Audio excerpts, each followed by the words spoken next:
Holograms are commonplace in sci-fi and tech films and often represent a society that's stepped far into the future.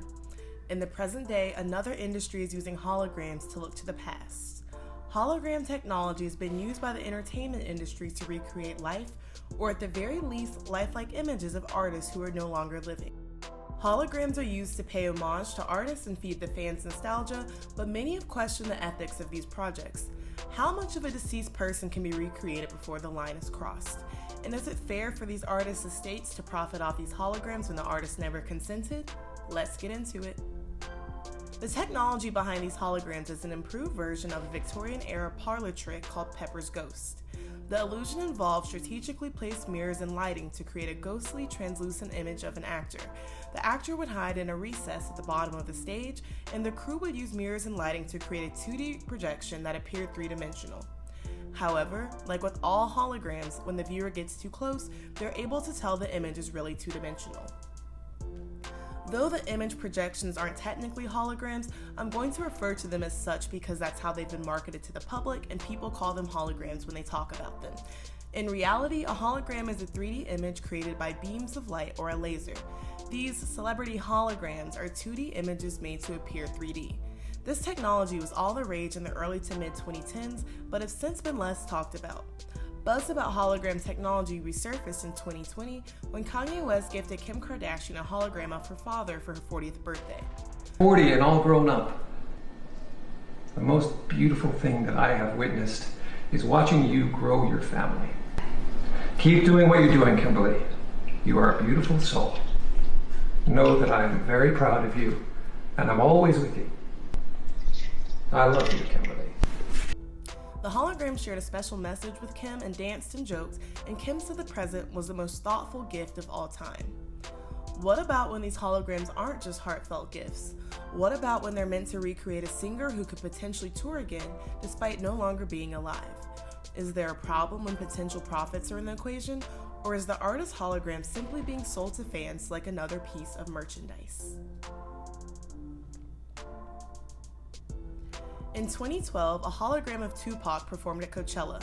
The world was awed at the technology that managed to bring the rapper back to the stage 16 years after his untimely death.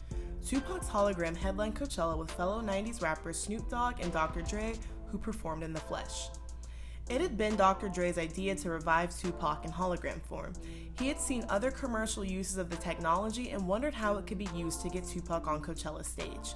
He received the blessing of Tupac's mother, Afeni Shakur, to use Tupac's likeness for the project. Dre got the production house Digital Domain involved to help him. They've worked on films such as Black Widow, The Avengers, and Beauty and the Beast. Digital Domain worked on the Coachella performance for over 6 weeks, which is still a relatively short turnaround. The hologram wasn't simply an image of Tupac.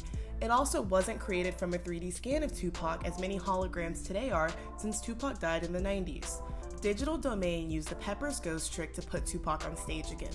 The digital image of Tupac was projected onto a piece of glass on the ground and then onto a mylar foil screen. This reflects a 3D-looking image to the audience who cannot see the glass from so far away. Since the image is a 2D image made to look 3D with optical illusions, it's not technically a hologram, which would have been a 3D image produced by light. Tupac's movements and mannerisms were meticulously copied from footage of performances done in his lifetime. One of the songs, Tupac jumped around on the stage like it was the mid-90s, and for a night, it was like he was alive again. At that year's Cannes Film Festival, Digital Domain won the Lions Titanium Award for their hard work on the project. In the weeks and months following the Tupac hologram's performance, many continued to express their thoughts and concerns. Rapper Questlove said the hologram felt odd because he knew Tupac was dead and knew that he was looking at a hologram, but still felt like he was seeing the real Tupac. He said the hologram also might confuse fans, especially younger ones, into thinking Tupac was still alive. Dr. Dre denied rumors that he would be taking the Tupac hologram on tour and said it had just been for Coachella. He didn't foresee himself sharing the stage with Tupac's hologram again anytime soon, as his friend was dead and that fact could not be disputed. After the performance, the hologram is archived and only Tupac's estate has access to it. It seems then that the purpose of the hologram was simply to bring Tupac back to life for a night to honor his contribution to hip-hop.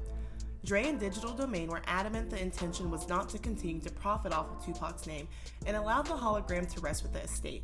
But still, was the hologram performance necessary at all? Critics of the hologram said that to attempt to bring Tupac back at all was disrespectful, and that fans could look to a plethora of other performances before his death rather than a digitally created ones. But what about the songs Tupac hadn't got to perform before his untimely death? Did fans have a right to see those in the way Tupac himself might have performed them? Nearly 10 years later, the Tupac hologram has still been shelved. The Coachella performance truly seemed like a one-time thing.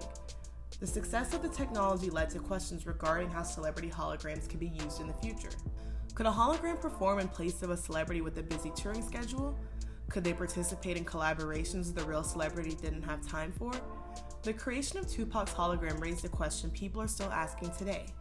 Is it in poor taste to create a hologram of a dead person?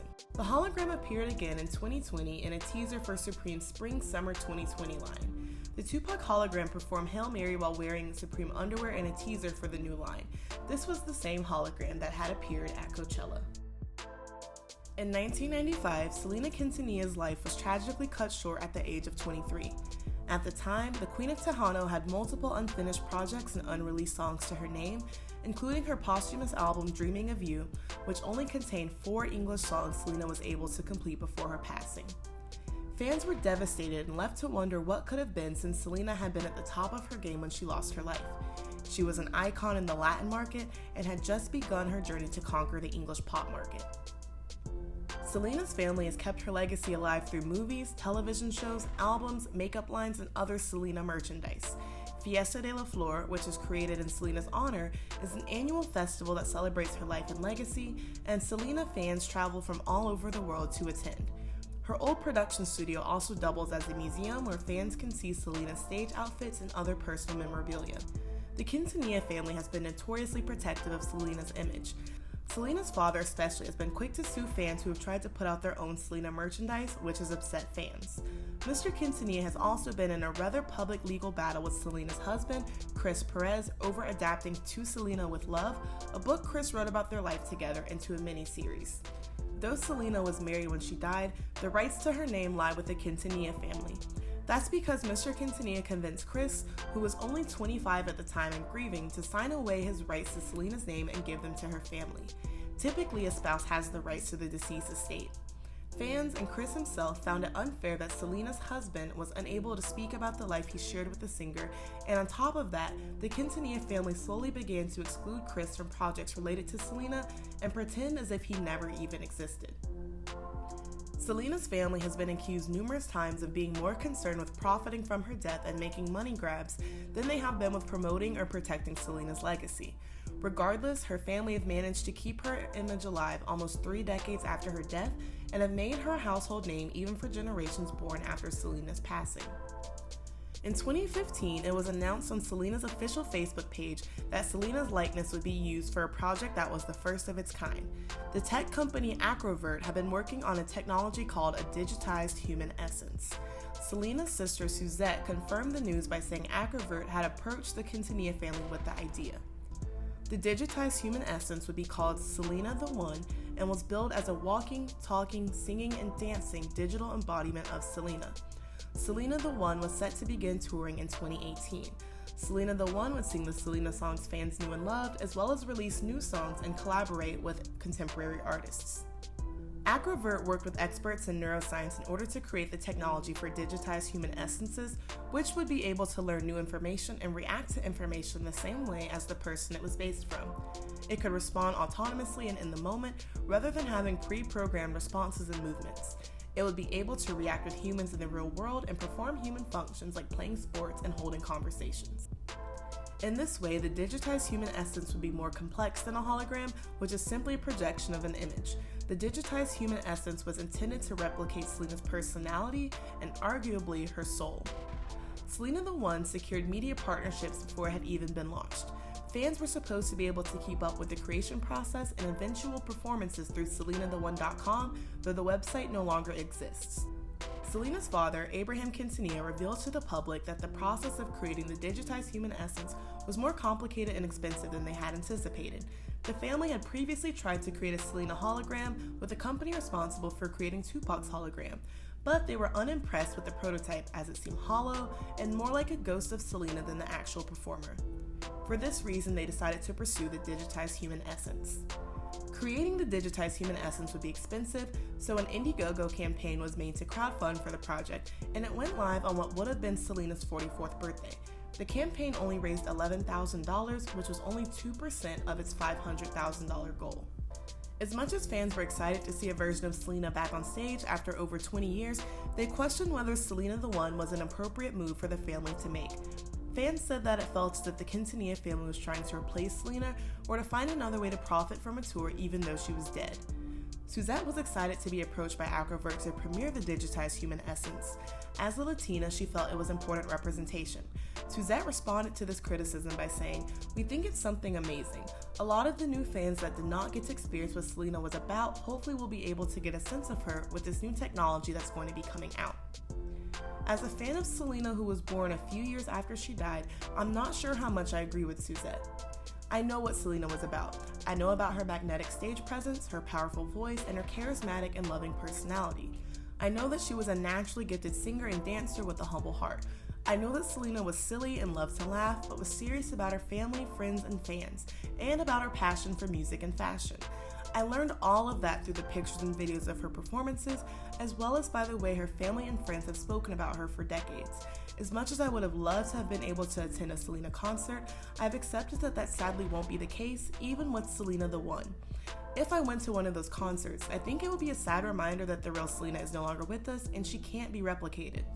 I can't speak for Selena, but based on what little of her religious views she shared, I don't think this is something Selena would want either. Selena had reportedly claimed that if she were ever in a life-threatening accident, she would not want any sort of blood transfusion. When she received one in the hospital, her father allegedly claimed that Selena had not wanted any transfusions for religious reasons. Selena had grown up a Jehovah's Witness, and blood transfusions are prohibited in the faith. In court, the surgeon testified that he'd given Selena a blood transfusion as he was unaware of her faith at the time. I know they're not the same exact thing, but I wonder if Selena would be alright with the hologram made in her image. I feel like she would want the work done in her life to speak for her legacy, no matter how short her life was. In 2004, a primitive form of a Selena hologram performed with Los Tres Reyes. Selena performed her 1994 hit No Me Queda Más along with Los Tres Reyes in a private event for Selena's family. The performance was taken from her performance at the Tejano Music Awards, making it more of a manipulated video than a new organic remodeling of Selena.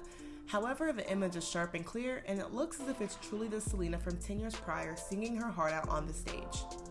Even though the Quintanilla family is already making money off of Selena's legacy, and fans appreciate them keeping her memory alive, something about trying to replicate her essence seems off, especially since the intention for Selena the One was to release new music and do new projects Selena never got the chance to. I think it's already questionable enough for a hologram to potentially tour with songs the artist already released, but it's even creepier for them to be releasing new content under the artist's name. By 2016, Selena's father announced Selena the One would not be touring in 2018. Abraham said he didn't agree with the Indiegogo campaign and didn't feel like it was appropriate for Alcovert to ask fans for money. He said the Quintanilla family had started working with a different company on a similar project, but this time he would not release any details until the project was ready for release. There has since been no other news regarding the project, and neither a hologram nor a digitized human essence of Selena exists. Still, Selena is going strong. In 2021, Selena received the Lifetime Achievement Award at the Grammys, and Selena the series was created by the Quintanilla family and released on Netflix. In the fall of 2021, Selena's husband Chris Perez and her family finally settled their years-long legal dispute over the rights to Selena's name, and Chris's ability to create content about his life with her. So hopefully, as Chris has said, they will all move forward to continue honoring Selena's legacy, and we'll see more Selena content in the near future. Amy Winehouse sadly lost her life in 2011 due to alcohol poisoning. Amy's fans were devastated as the English songstress had been responsible for multiple hits such as Rehab, Valerie, and Back to Black. Amy had publicly struggled with addiction, but her fans had continued to support her and wish for her recovery as she was extremely talented and her sultry voice lent itself to a promising career. We only said goodbye 12 words. I died 100 times. You go back time, I go back time.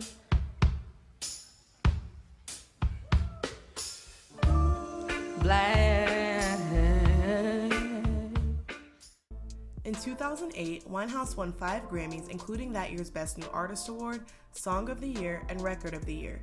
Amy was credited with being part of the emergence of English singers in the R&B, soul, and jazz genres, accompanied by singers like Adele, Lily Allen, and Duffy. It was initially announced in 2018 that a hologram version of Amy Winehouse would begin to tour, but fans didn't take this news kindly. The head of Base Holograms, the company who would be making the Amy hologram, said that their intention was to pay tribute to the artist they created, as had been done with other holograms like Whitney Houston. The goal was to keep Winehouse's memory alive.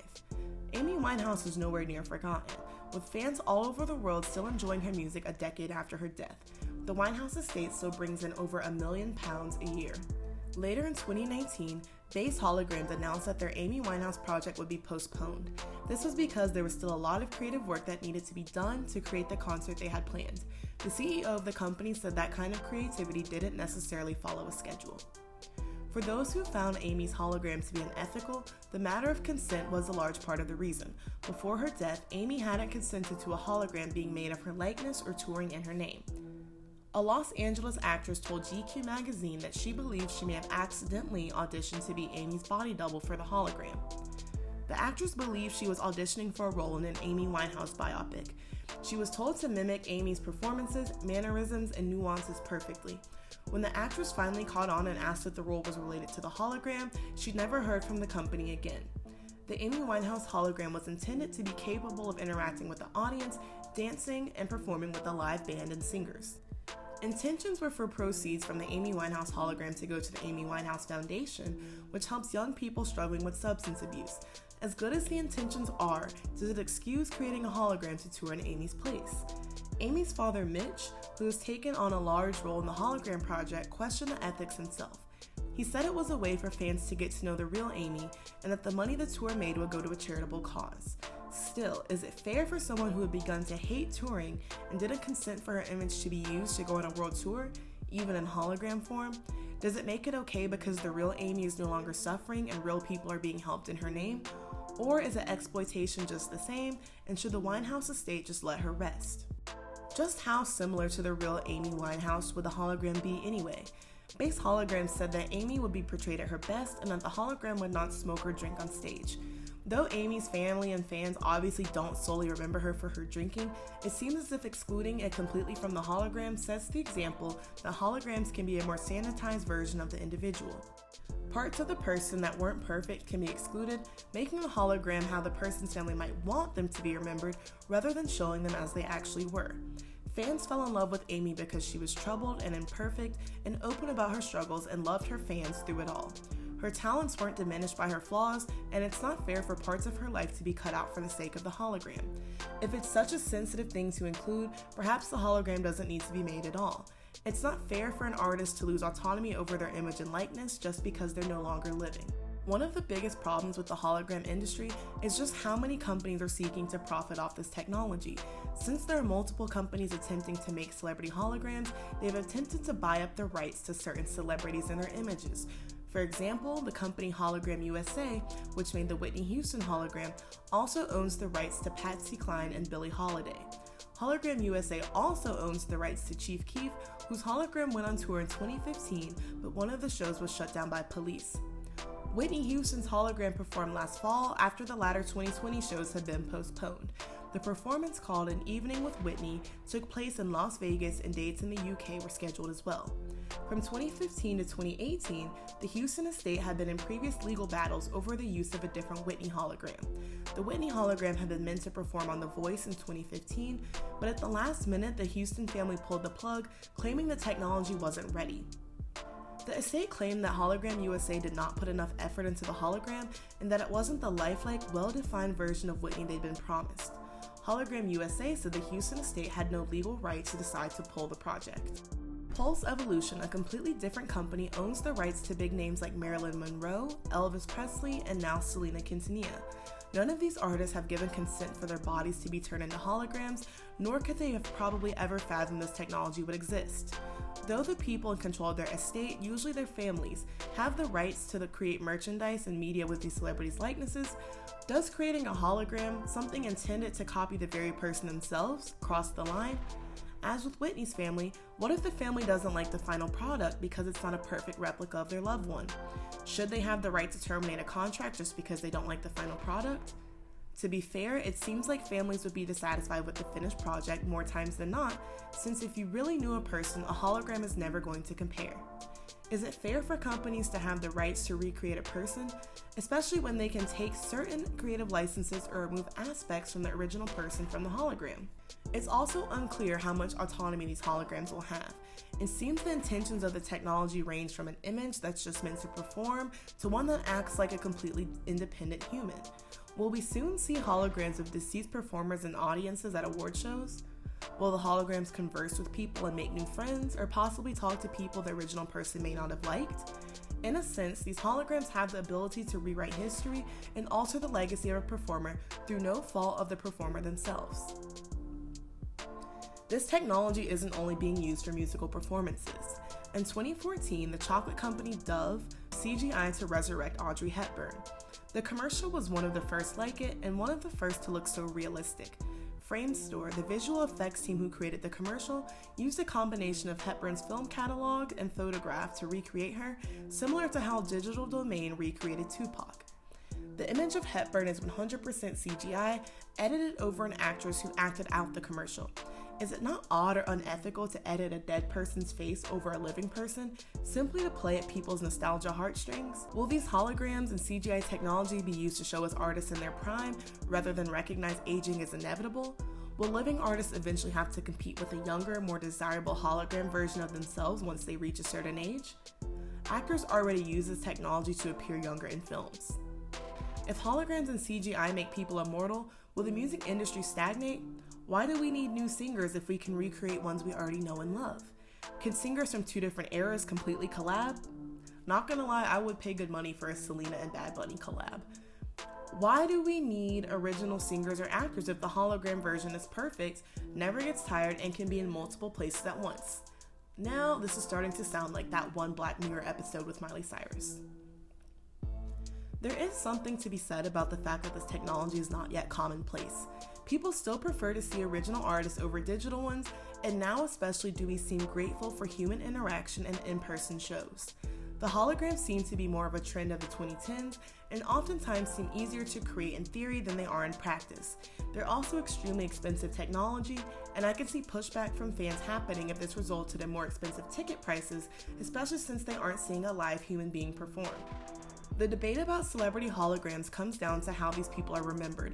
Many of these artists left behind vast bodies of work, interviews, videos, and other contributions to pop culture that will live on forever.